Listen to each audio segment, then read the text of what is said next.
नमस्कार, मैं पलक त्रिवेदी और आप देख रहे हैं इंडिया न्यूज का डिजिटल प्लेटफॉर्म। उत्तर प्रदेश में पंचायत चुनाव स्तर पर सरकारी डेटा में भारी गड़बड़ी सामने आई है। इस गड़बड़ी ने न सिर्फ प्रशासनिक सिस्टम पर सवाल खड़े कर दिए, बल्कि सरकारी योजनाओं की पारदर्शिता और विश्वसनीयता पर गंभीर चोट पहुंचाई। मामला इतना गंभीर है कि राज्य निर्वाचन आयोग को खुद हस्तक्षेप करना पड़ा। आयोग ने प्रदेश के सभी जिलाधिकारियों को अल्टीमेटम जारी कर दिया है। आयोग ने कहा कि या तो तय समय सीमा पर डेटा दुरुस्त कराएं या फिर कड़ी कार्रवाई के लिए तैयार है। आइए जानते हैं क्या है पूरा मामला। दरअसल उत्तर प्रदेश की ग्राम पंचायतों से जुड़ा जो डेटा सरकारी पोर्टल पर दर्ज होता है, उसमें बड़े पैमाने पर विसंगतियां पाई गई हैं। कई जगहों पर ग्राम पंचायतों की संख्या मेल नहीं खा रही है, मतदाताओं की संख्या संदिग्ध है, आरक्षण की स्थिति में अंतर है, कुछ पंचायत कागजों में मौजूद है, जमीन पर नहीं तो कहीं आबादी में ज्यादा मतदाता दर्ज है। यानी कि डेटा ऐसा है जो न सिर्फ चौंकाने वाला है बल्कि पूरे सिस्टम की नींव को हिला देने वाला है। सूत्रों के मुताबिक जब आगामी पंचायत संबंधी प्रक्रियाओं को लेकर डेटा सत्यापन किया गया तो कई जिलों में आंकड़े आपस में मेल नहीं खा रहे थे।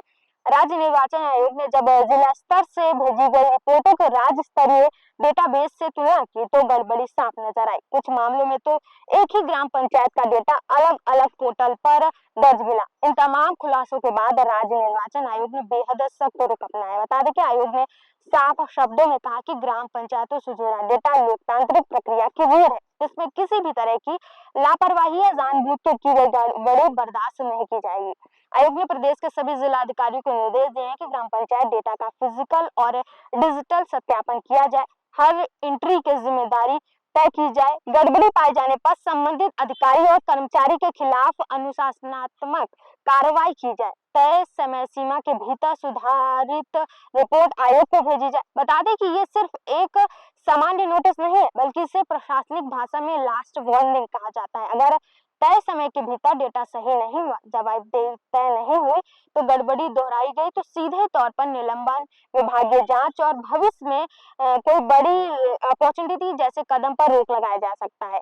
अब सबसे बड़ा सवाल ये है कि गड़बड़ी हुई कैसे? क्या ये सिर्फ तकनीकी चूक है या फिर जानबूझकर डेटा में हेरफेर किया गया है? क्या योजनाओं का लाभ गलत लोगों तक पहुंचाया गया या फिर पंचायत स्तर पर भ्रष्टाचार की कोशिश है? क्योंकि अगर ग्राम पंचायत का डेटा ही गलत हो तो आवास योजना, पेंशन, राशन, मनरेगा और अन्य सरकारी योजनाएं सही लाभार्थियों तक कैसे पहुंचेंगी? मामला सामने आते ही राजनीतिक हलकों में भी हलचल तेज हो गई है। विपक्षी दलों ने सरकार पर सीधा हमला बोला। उनका कहना है कि अब जब सरकार डिजिटल इंडिया की बात करती है तो जमीनी स्तर पर डेटा इतना अविश्वसनीय कैसे हो सकता है? प्रशासन की सफाई वही प्रशासन स्तर पर कुछ अधिकारी इसे मानवीय त्रुटि और पुराने डेटा अपडेट नहीं होने का नतीजा बता रहे हैं। उनका कहना है कि कई पंचायतों का सीमांकन बदला, नई पंचायतें बनी, कुछ का विलय हुआ लेकिन डेटा समय पर अपडेट नहीं हुआ पाया गया। हालांकि आयोग इस तर्क से पूरी तरह संतुष्ट नहीं दिखाई दे रहा। अब आने वाले कुछ दिनों में बेहद अहम कदम उठाए जा सकते हैं। बता दें कि जिला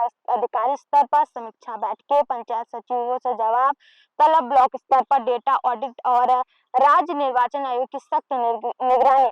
एक बात तो साफ है कि इस बार मामला दबने वाला नहीं है। आखिर में सवाल यही कि अगर लोकतंत्र की सबसे निचली इकाई यानी कि ग्राम पंचायत का डेटा ही गलत हो तो लोकतंत्र कितना मजबूत रह पाएगा? इसी के साथ इतना ही। फिलहाल के लिए देखते रहिए इंडिया न्यूज का डिजिटल प्लेटफॉर्म।